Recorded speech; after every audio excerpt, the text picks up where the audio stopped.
si Pigula ba yon? Si Pigula, Amerikana ang makakalaban niya. Finals na yon. Matindi yung nangyari kay Alex Iyala. Umabot hanggang sa finals. Ibig sabihin, dalawa na lang silang maglaban. Kung sino yung mananalo sa kanilang dalawa, yan yung champion. Yan yung champion. Doon sa Wimbledon kasi, yung nakaraang buwan, umabot lang si sa quarterfinals o sa quarterfinals ba umabot si doon? Si Alex Iyala.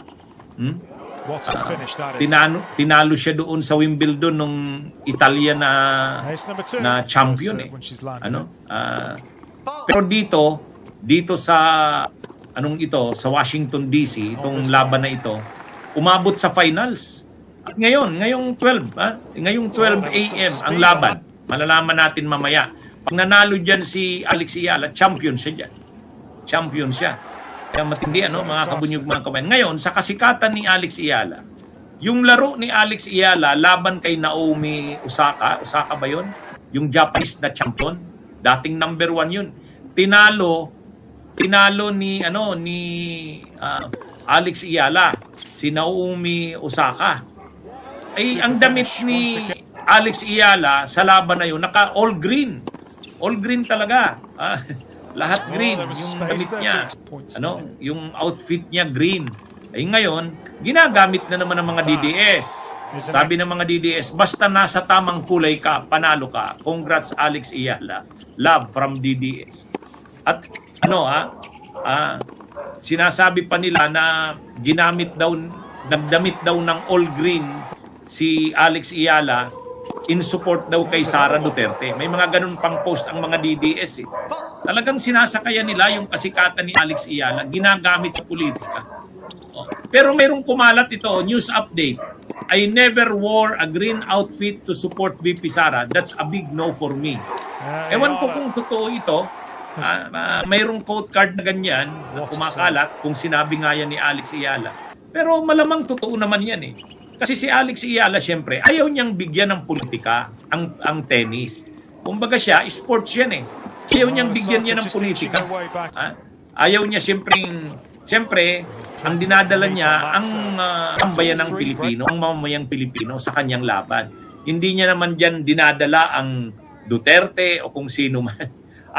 Hindi niya naman dinadala ang politika diyan sa laro na yan. Kaya lang itong mga DDS, gustong sakayan, gamitin yung popularity, yung kasikatan ni Alex Iyala.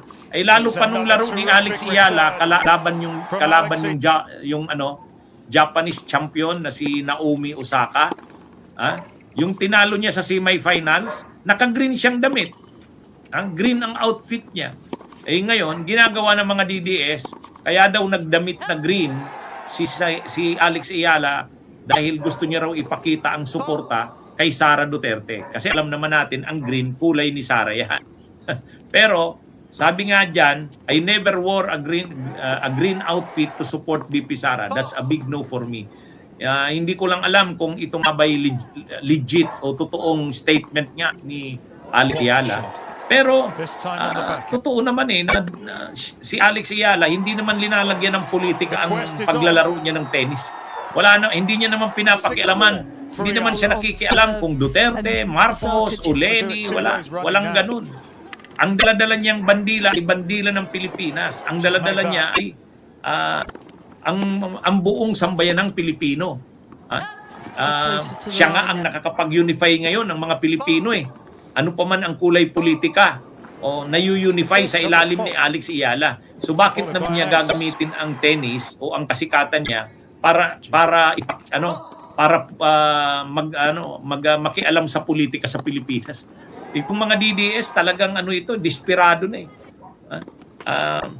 di ba mga kabunyog, mga kababayan? Di dapat pala nung naglaro ng pink ang outfit ni Sara ay ni Alex Iyala, di sasabihin din natin para kay Leni Robredo yon. Doon naglaro din pala siya na red. Di sasabihin pala dapat yon. In support kay PBBM yon. Hindi naman ganun yun Wala namang politika sa mga outfit, kulay ng damit ni Alex Iyala. Itong mga DDS lang binibigyan ng kulay politik. Make no mistake, this is going to Pasya. be very, very tough. Parang desperado na itong mga DDS na to. Porke lang gumamit ng green outfit si Alex Ayala in support na kay Sara. Wow. Service, from Hindi. Totoo lang mga kabunyog, mga kababayan. Itong mga DDS na ito masyadong desperado. sets up on the baseline. Pilit nilang, gusto nilang i-associate si Alex Ayala kay Sara. Kasi sikat nga si Alex Ayala ngayon. Lalo na mamaya, malalaman natin kung champion nga si Alex Ayala.